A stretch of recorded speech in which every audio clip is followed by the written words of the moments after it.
नमस्कार,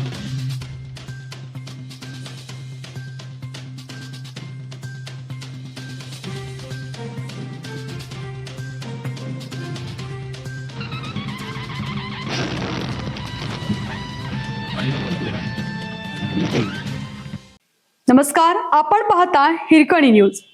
हिरकणी न्यूज प्रत्येक क्षण ताज्या घडामोडी आणि महत्त्वाच्या प्रत्येक बातमीसाठी नेहमी तत्पर. महापालिकेचा लाचखोर अधिकारी जाळ्यात. 1.25 लाखाची लाच स्वीकारताना रंगेहात पकडल्या गेलेल्या सांगली मिरज कुपवाड शहर महानगरपालिकेतील निलंबित प्रभारी अग्निशमन अधिकारी विजय आनंदराव पवार व 51 मूळ राहणार चिकुर्डे, सध्या राहणार सांगलीवाडी याच्याकडे केलेल्या सखोल चौकशीत धक्कादायक माहिती समोर आली आहे.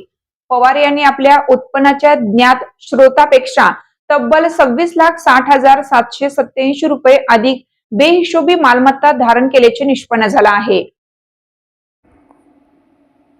या प्रकरणी सांगली शहर पोलीस ठाण्यात त्याच्या विरुद्ध भ्रष्टाचार प्रतिबंधक कायद्यान्वये गुन्हा दाखल करण्यात आला आहे. दिनांक 27 जून 2023 रोजी टिंबर एरियातील अग्निशमन दलाच्या कार्यालयाजवळ 1,25,000 रुपयांची लाच स्वीकारताना पवार याला लाचलुचपत प्रतिबंधक विभागाच्या पथकाने रंगेहात पकडलं होतं. महापालिका क्षेत्रातील एका कंपनीला अग्निरोधक यंत्रणेचा अंतिम ना हरकत दाखला देण्यासाठी त्यांनी ही लाच मागितली होती. या कारवाईनंतर महापालिका प्रशासनाने त्याला सेवेतून निलंबित केलं होतं.